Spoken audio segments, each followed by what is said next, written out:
sur comment manger pendant le ramadan et bien vivre. Parce que c'est vrai que c'est important de jeûner, mais dans la nuit, on se met à manger et souvent, c'est pas forcément ce qu'il faut. Donc, il faut notamment boire plus que d'habitude, donc que ce soit l'eau, les produits laitiers, choisir des aliments contenant des sucres lents, céréales, farines, on va s'expliquer plus tard, consommer des fruits frais pour leur richesse en vitamines, et ce dernier doit être riche en légumes et en salade avec de l'huile d'olive, donc riche en fibres. Faire du couscous, le repas du suhoor, est un bon choix car il est riche en sucre lent, ce qui convient parfaitement aux jeunes. Ce qu'on est en train de dire ici, c'est que déjà, en journée, on ne boit pas, n'est-ce pas, toute la journée. Et vous savez, la plupart du temps, dans la journée, avant d'avoir faim, on a d'abord soif. Donc l'organisme a besoin d'eau. Donc ce qui fait que dans la nuit, vraiment, buvez le maximum possible. Peut-être pas forcément l'eau, même les produits laitiers, mais le but c'est de boire. Parce que dans la journée, on se déshydrate. Et l'organisme a besoin d'eau, parce que le corps est constitué à 60% d'eau.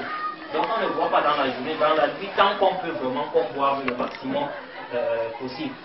Et consommer aussi les fruits, parce que justement à cause de leur richesse en vitamines, mais parce que les fruits contiennent aussi des fibres, et les fibres nous permettent de mieux digérer nos aliments.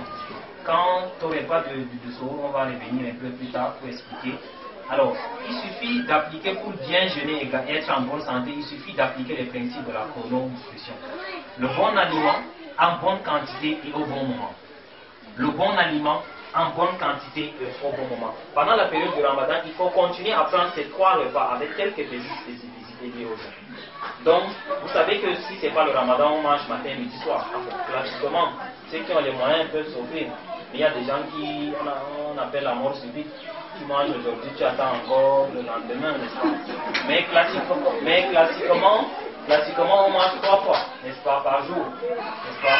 Et pendant le jeûne aussi, il faut maintenir ce rythme de 3 fois par jour. Comment? Le premier repas, c'est celui de la rupture du jeûne. Donc, dès qu'on rompt le jeûne, c'est ça le premier repas. Là, les principes du Coran s'accordent volontiers avec ceux de la chrononutrition. Il faut manger sucré pour sustenter l'organisme et le nourrir rapidement pour récupérer de la journée. Des dattes, des gras végétaux et des boissons chaudes, donc bouillie, thé, café, infusion sont conseillés. Ce repas ne doit pas être surchargé, il doit juste apaiser les sensations de soif et de faim.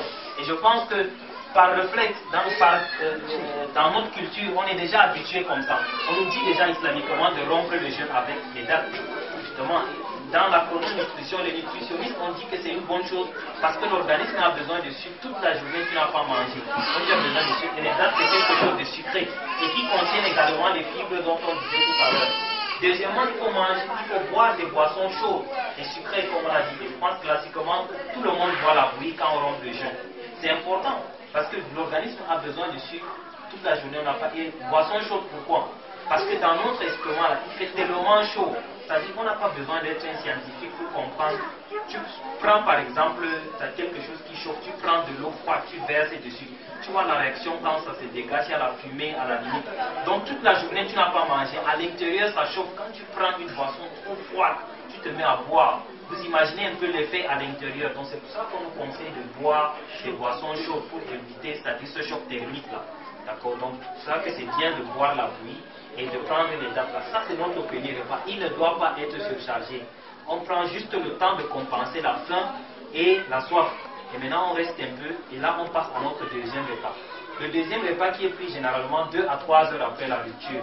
Donc c'est-à-dire, c'est pas conseillé que dès qu'on finit de faire la prière de Marie, qu'on s'assoit, le poisson, la viande, les fruits par-ci. C'est pas bien. Donc quand on rompt le jeûne, on prend ces dates, on prend un peu de bouillie, à la limite un peu quelques beignets, juste le temps de compenser la faim. On reste, et puis justement ça nous permet aussi de bien faire nos prières de Tarawih. Donc maintenant après là 2 à 3 heures, donc quand on revient de nos prières, on peut donc manger donc notre deuxième repas.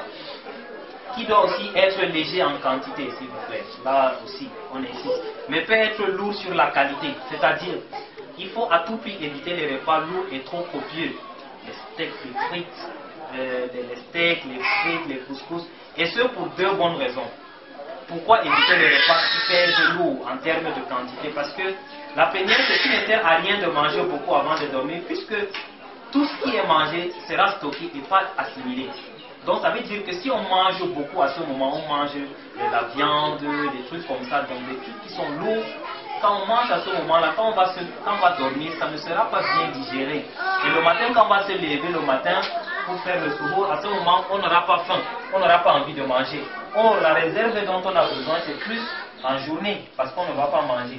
Donc ça, c'est la première raison. La deuxième raison, c'est que le repas, quand le repas est trop lourd, la sensation de faim ne sera pas donc sentie au matin et pourra donc faire sauter le petit déjeuner.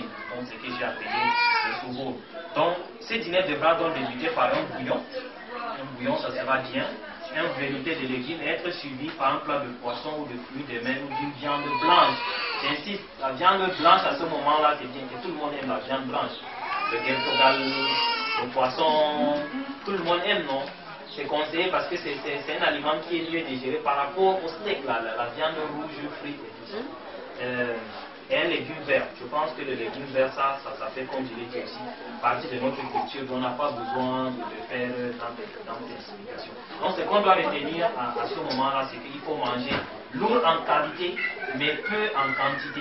Donc, c'est-à-dire la viande blanche est riche, le bouillon, le velouté de légumes et tout, mais éviter de se pousser, on va inventer les mots comme ça, éviter de se pousser, éviter des trucs qui pèsent. Le troisième repas qui précède le jeûne, donc ça c'est le matin.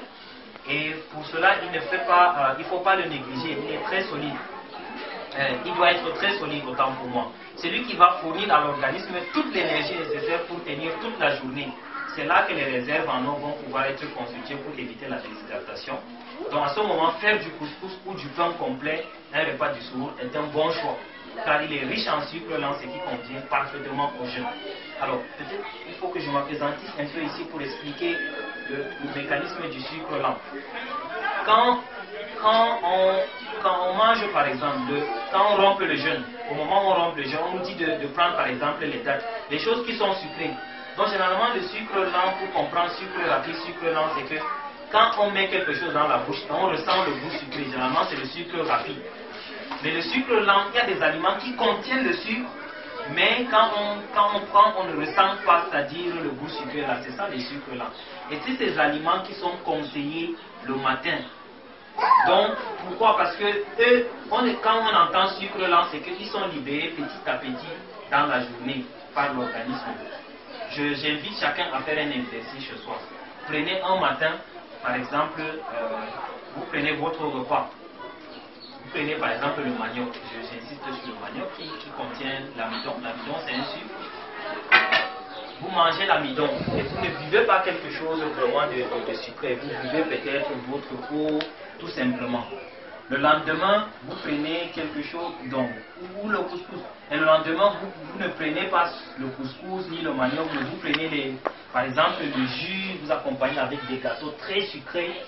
Et vous comparez votre faim dans la journée. Vous allez voir que le jour où vous aviez pris votre couscous ou votre manioc et tout ça, vous avez eu moins faim dans la journée. Mais le jour où vous allez prendre votre jus qui est sucré, le gâteau qui est sucré dans la matinée, vous aurez faim en journée. Pourquoi? Parce que quand vous consommez le sucre là, rappelez-vous comme ce que j'avais dit au début, l'organisme sécrète l'insuline pour faire entrer ce sucre là. Donc quand vous consommez le sucre rapide, le sucre là est rapidement consommé. Donc ce qui fait qu'à un moment donné dans la journée, donc, vous aurez rapidement faim. Or, quand vous consommez le sucre lent est libéré progressivement, ce qui fait qu'en journée, à midi, vous avez une quantité qui est libérée, dans la soirée, une quantité qui est libérée, ce qui fait que petit à petit, vous aurez donc votre sucre nécessaire à tenir pour pouvoir, on va dire comme ça, tenir le coup. Voilà. Donc c'est un peu ça la deuxième partie pour nous parler donc, des 3 repas.